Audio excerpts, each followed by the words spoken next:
بسم الله الرحمن الرحيم. السلام عليكم ورحمة الله وبركاته. اسمحوا لي أن أتواصل معكم باللغة الإنجليزية كلغة التواصل في هذا المؤتمر. Ladies and gentlemen, first of all, let me say what a pleasure it is for me to be with you this morning.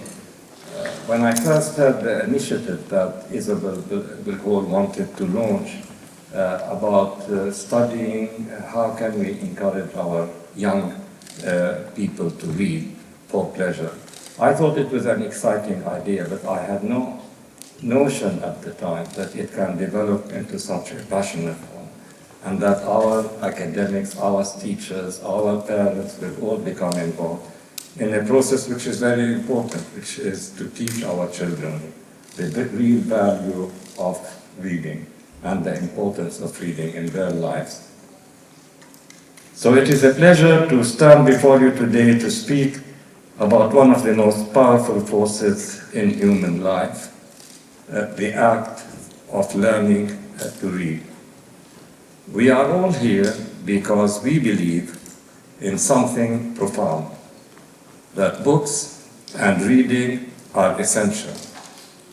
Today we ask not only why this matters, but how we can carry this message into the society around us. Learning to read is not simply a skill, it is a beginning. It is the first step towards a fulfilled life. It is the starting point for everything that follows. Why? Because it opens doors to knowledge, connection, and imagination. And above all, it is the key to the capacity to understand ourselves in relation to the world around us. The moment a child begins to recognize the shapes of a script, when he forms words, and when he connects them to meaning, this is the moment that a child embarks on a lifelong journey. And as we read, we don't just grow in understanding, we grow into ourselves. Reading as children shapes who we become. The stories we encounter early in life act as maps, mirrors, and mentors. These stories show us the world, teach us to look, they reflect who we are, and they teach us to dream, to be curious, and to care. The stories we absorb as young readers introduce us to what it is like to be someone different, to what is possible, and to what is complex. The characters we meet in books become our companions. They provoke us to wonder and explore alongside them, and they prompt us to share their experiences of pain and hope. Books are our companions in solitude. They connect us to what is around us, and they engage us with life and the future.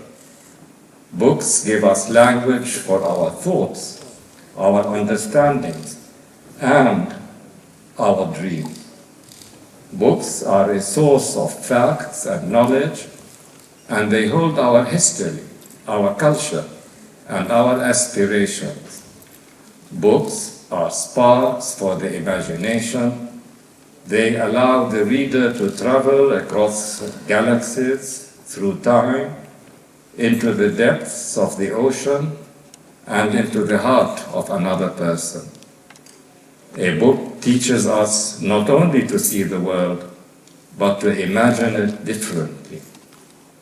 Every great innovation, every breakthrough, every change begins first in the imagination. And the imagination begins with stories. When we read, we also shape our identity. To read a book is to encounter oneself. Interpreting a book is a form of self-revelation. We do not all read the same book in the same way, A writer may put pen to page, but it is the reader who brings their own mind, their own life to the words they read. This is the quiet magic of literature. Each interpretation is a unique experience. Each reading is never the same twice.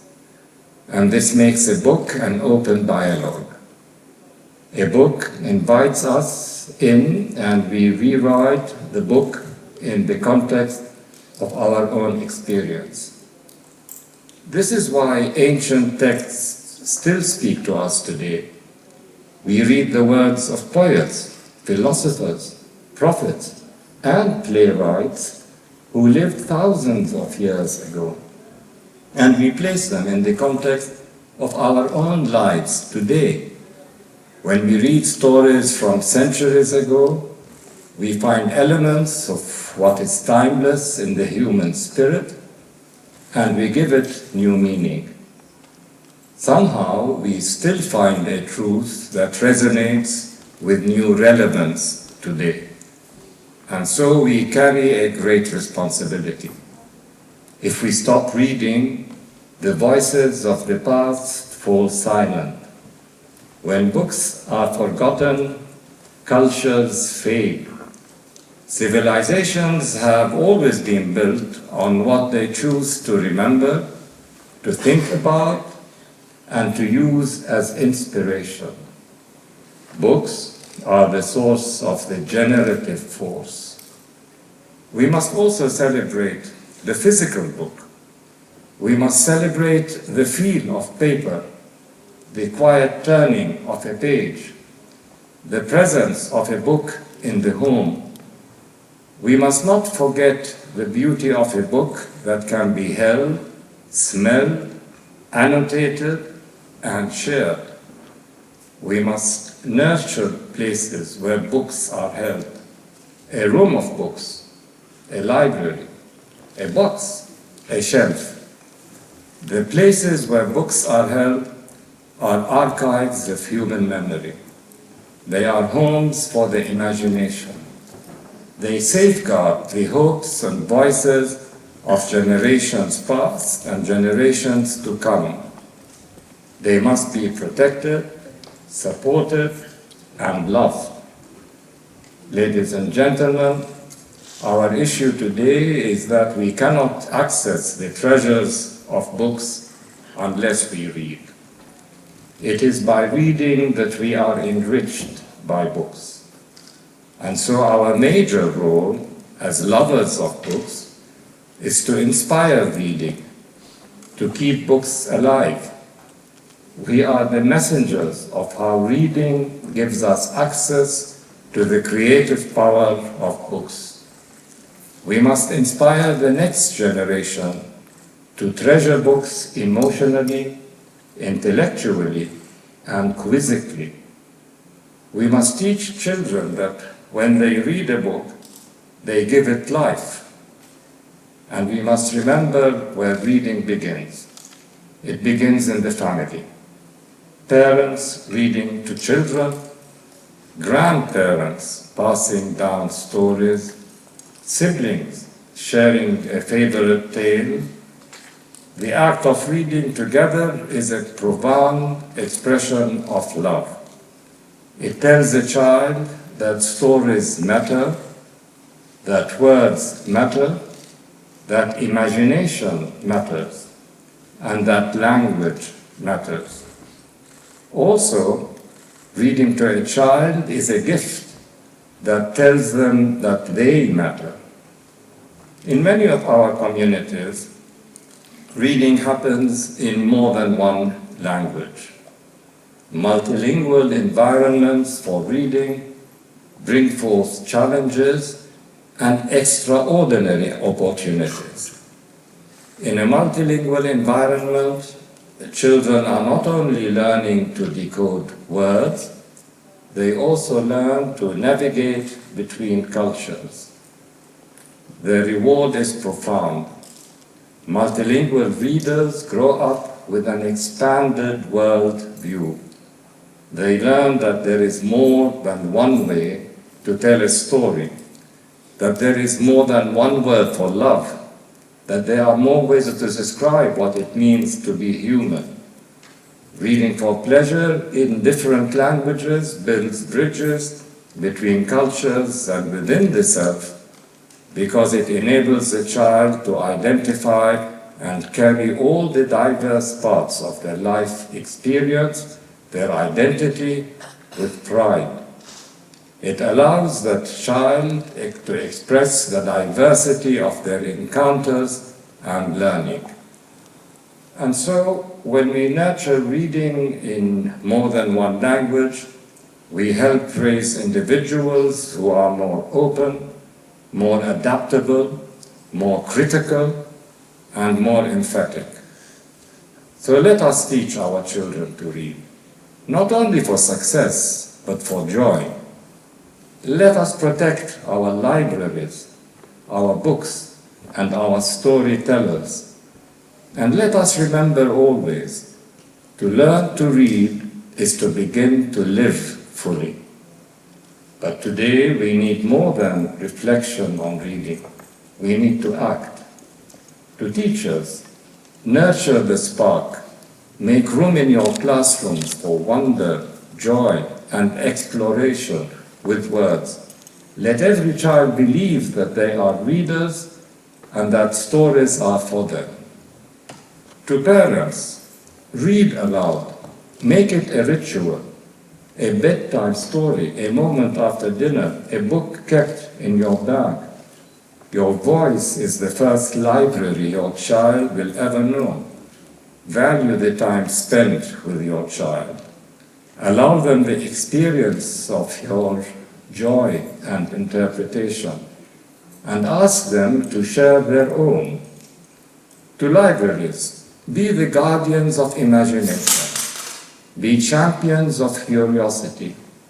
Keep your shelves alive with voices old and new. Keep your doors open wide. Make your library the beating heart of a community, and remind your communities that the library and its books are for everyone. And to universities, in the UAE, we celebrate our researchers who are investigating how young people read and how to promote their reading. We thank you for your passion. Let us also create curricula that have reading at their heart, so that students learn that reading is the foundation of every discipline, every discovery, and every dream. To neighbors and citizens, share books, start conversations, and donate stories. Build a culture where reading is visible, in the car, on the bus, in the park, and at the cafe. A reading society is a connected and vibrant society. And to students, take the book into your hands and let it shape you. Know that every time you read, you grow in knowledge, in depth, in empathy, and in vision. Let reading connect you to your identity and to your future. Ladies and gentlemen, let us create a world where reading is expected, is celebrated, and is everywhere. Let us raise a generation who understand that joyful, meaningful reading is the beginning of a truly fulfilled life. Thank you. Wassalamu alaikum wa rahmatullahi wa barakatuh.